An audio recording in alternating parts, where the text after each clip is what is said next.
Olá, eu sou o professor Júlio Lima e hoje nós vamos continuar o estudo do direito do consumidor. No tema de hoje nós vamos tratar um pouco sobre algumas práticas que são realizadas pelos fornecedores de produtos ou serviços que foram regulamentadas no Código de Defesa do Consumidor como eventuais práticas abusivas, ou seja, práticas que, de certo modo, podem abusar do direito do consumidor. Como nós vimos ao longo do curso, o consumidor ele é hipossuficiente perante o fornecedor, ou seja, ele é considerado frágil perante o fornecedor. Sendo certo que, em razão disso, ele deve ter os seus direitos resguardados. Por isso, o Código de Defesa do Consumidor identificou que, algumas vezes, o fornecedor ele tem que responder por algumas práticas que são abusivas, que de certo modo podem prejudicar o consumidor. Vamos falar de algumas delas. A primeira envolve uma questão chamada, conhecida, até na prática consumerista do dia a dia, como oferta. É muito comum que o fornecedor ele faça ofertas dos produtos. Então, ele anuncia, por exemplo, numa loja, lá em uma gôndola, um determinado valor para um determinado produto. Ele põe na fachada do prédio onde ele está realizando a produção do serviço do produto, lá um anúncio, algo dizendo que um produto era de um determinado valor e passou a ser de outro valor. Nessas hipóteses em que o fornecedor faz uma oferta, às vezes pode acontecer do consumidor, na hora de realizar o pagamento, ele identificar que o produto ele não, ou o serviço ele não está com o valor que ele foi ofertado. E o que acontece nesses casos? Por exemplo, no caso do fornecedor ter se confundido. Pois bem, o Código de Defesa do Consumidor determina que o fornecedor cumpra a oferta que ele fez.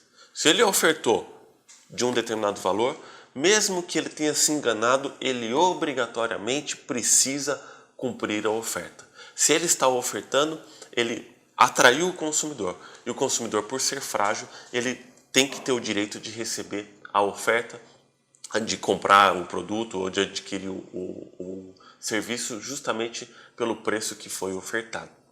Isso também envolve uma outra questão que também está vinculada à ideia de oferta, que é a questão da publicidade. É muito comum que o fornecedor ele faça publicidade. Ele pode fazer por diversos meios. Pode ser na internet, pode ser na televisão, pode ser por meio de folhetos. Todas as vezes que os produtos são ofertados por meio de publicidade, do mesmo modo, essa publicidade ela precisa ser respeitada. Quer dizer, se ele disse que um produto é de um determinado valor, se ele disse que um serviço é de um determinado valor, ele precisa respeitar. A publicidade, além disso, tem uma outra proteção dentro do Código de Defesa do Consumidor. A publicidade nunca pode ser enganosa.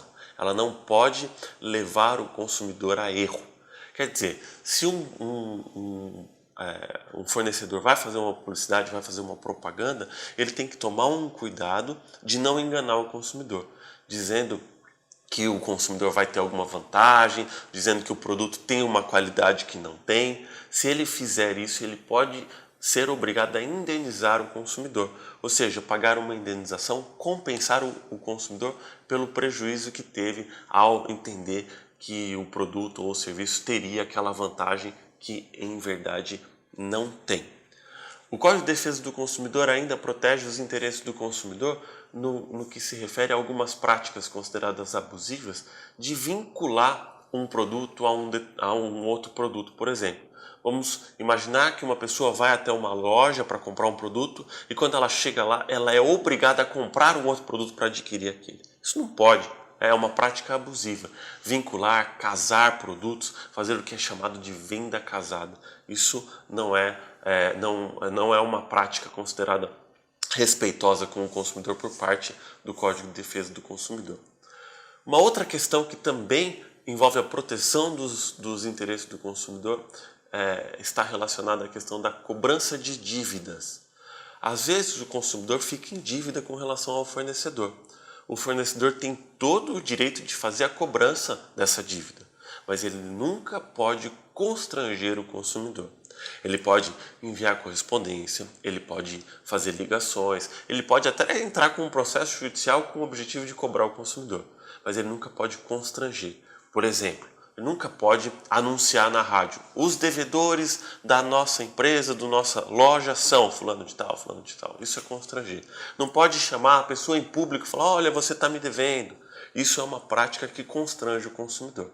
A cobrança deve ser feita de forma individual, longe de outras pessoas, como forma de respeitar os direitos do consumidor. E por fim, o Código de Defesa do Consumidor ainda estabelece algumas regras relativas a bancos de dados. O consumidor, o fornecedor pode ter um banco de dados com as informações do consumidor, mas essas informações do consumidor que são passadas quando a pessoa faz um cadastro numa loja, por exemplo, ela deve se manter com o fornecedor. Ele não pode simplesmente passar essas informações para outras pessoas. Eventualmente, no caso do devedor, é permitido na legislação ainda que o fornecedor se utilize desse banco de dados, dessas informações, para eventual apontamento dos dados do consumidor nos órgãos de proteção ao crédito, por exemplo, o SPC e Serasa. Ele pode fazer isso, desde que o consumidor esteja efetivamente inadimplente, ou seja, não tenha pago as suas dívidas, e desde que ele avise o consumidor antes. Olha, eu vou inserir os seus dados nos órgãos de proteção ao crédito caso você não pague as dívidas que você tem aqui com a nossa loja, com a nossa empresa. Se não fez o pagamento, avisou, deu um período, a pessoa não realizou o pagamento, aí tudo bem fazer a inserção dos dados nos órgãos de proteção ao crédito. Enfim, hoje, no ponto de hoje, nós tratamos das principais políticas previstas no Código de Defesa do Consumidor voltadas à proteção e aos interesses do consumidor, indo contra o que é chamado de práticas abusivas. Bons estudos!